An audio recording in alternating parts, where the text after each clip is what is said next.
Welcome back to Change Through Pain. Today is part 2 of how to pull yourself out of depression. And I'm going to give you some very specific examples of how I've done that myself, the things that I do each day. So the first thing that I begin to do is wake up in the morning and not look at my phone and start with gratitude and focus on my breathing and breathe in gratitude and breathe out any fear, anxiety, worry, doubt, depression. And it took some time. It took several weeks, several months of that practice to help me get to a place to where I was creating a new mindset each morning. And so the first thing you want to do is the breath work with the gratitude practice, and get to a point to where you're saying these things out loud. You're speaking them as truth, as if they are the reality now and you believe them.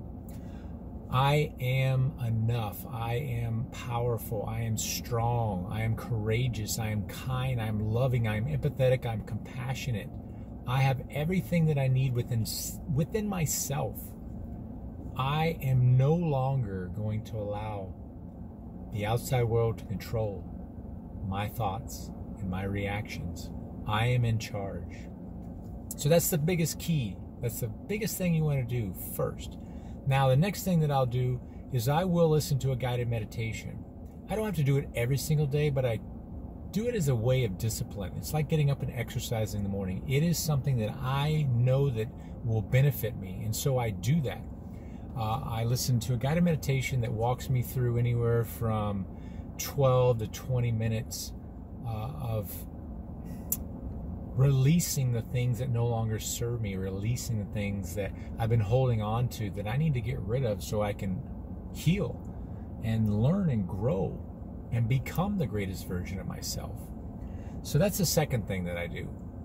The third thing that I do is, as I'm getting ready, I am fully focused on those things that I'm grateful for and the successes that I intend to have throughout the day, and knowing that things will present themselves and they may be challenging, but I will be able to handle them because I will pause, I will breathe, and I will react in a more calm, mindful way. So when you set yourself up in the morning with the right mindset, you're going to set yourself up to respond to the things that you are going to encounter.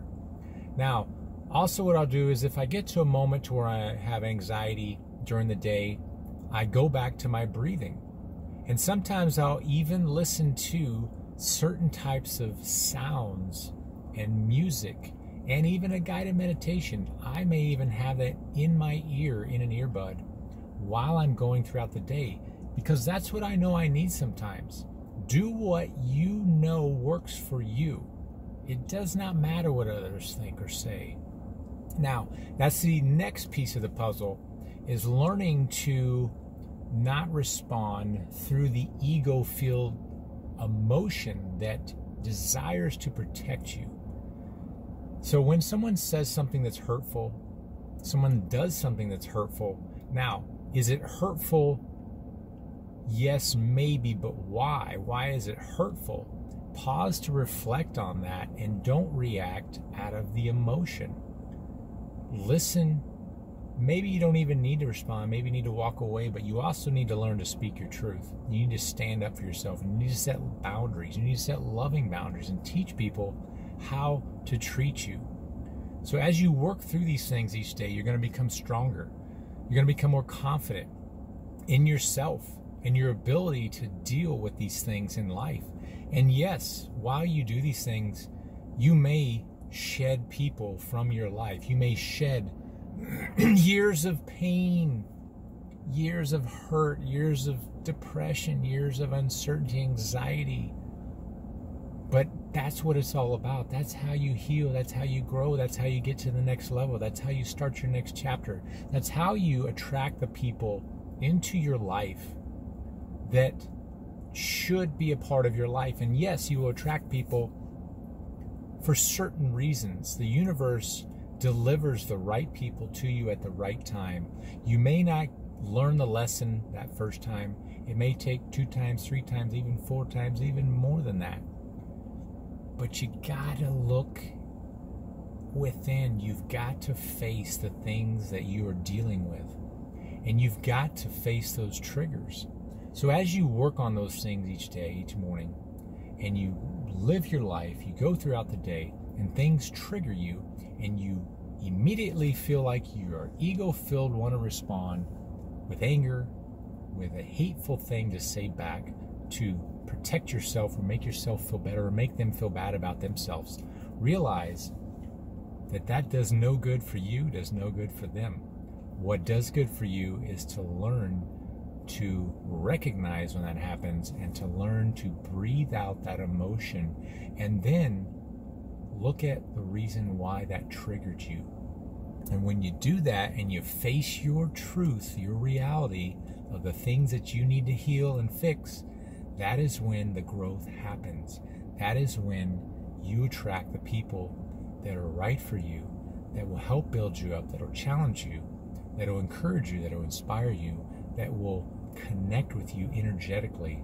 And you guys will be on the same vibrational plane to support each other. And it may just be a certain chapter of your life. It may be 1 chapter, 2 chapters, 3 chapters, however long you want to define those chapters. But the point is that you've got to be ready to receive and to deal with the things that are presented to you. And you've got to allow yourself to not attach yourself to people, places, or objects or things. You got to learn that this may be only temporary because our souls inhabiting our flesh, our body, is only temporary. I can't tell you what happens to your soul when it leaves your body when you die on this earth. That's anybody's guess based on a lot of different things that have been written, various scientific ideas of things that they may believe that happen or been proven or false or not. I can't really go into that because I don't have an answer. No one has an answer. But I just know that while you're here, the energy that is across this planet, across this galaxy, that is flowing through all of us, you can dictate how you receive that energy, how you give back that energy, and what you do with that energy to improve yourself, improve others' lives here while we are here. And so as you walk through those things each day, you've got to be mindful. You've got to practice those things every single day. And a great way to keep yourself on track is to journal. And I can recommend the Elephant Journal. I don't get any money from the Elephant Journal. I'm just recommending what I really truly believe will have an impact on your life, because it is going to challenge you every evening to plan the next day, to set goals, to set tasks to achieve the next day, people to reach out to share with, to encourage, to uplift. And then the next morning, you're going to kick off your day with some positive contributions that you write down that you desire to achieve. You'll review those you planned the day before. And you'll start off with a gratitude. You'll go throughout the day. This will hold you accountable. And then what you're going to do is you're going to reflect at the end of the day. And this will walk you right through that. And as you reflect, you'll see the things that you accomplished, and you feel better about yourself. You'll be empowered. You'll be encouraged. You'll be inspired. And you'll see that you are valuable and you are worth something to yourself and to others. And as you work through that journal, you're going to learn some things about yourself. You may write some things down that might be really tough, things that you don't want to face, but it's going to bring it all out, and it's going to help you understand what those triggers are, why. And if you're struggling as you write in your journal with some of these things that you're just not sure about, I encourage you to reach out to a therapist.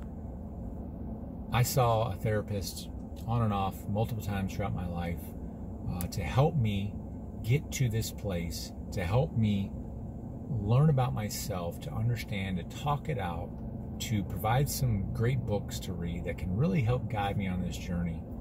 So those are some of the things that I've done to move me through a place in my life that I hit rock bottom. I was depressed, I was sad, I was lonely, I had anxiety. I had so much anxiety and fear and doubt about myself that I could hardly even catch my breath. I was in such a traumatic relationship from both sides that two broken souls came together and tore each other down.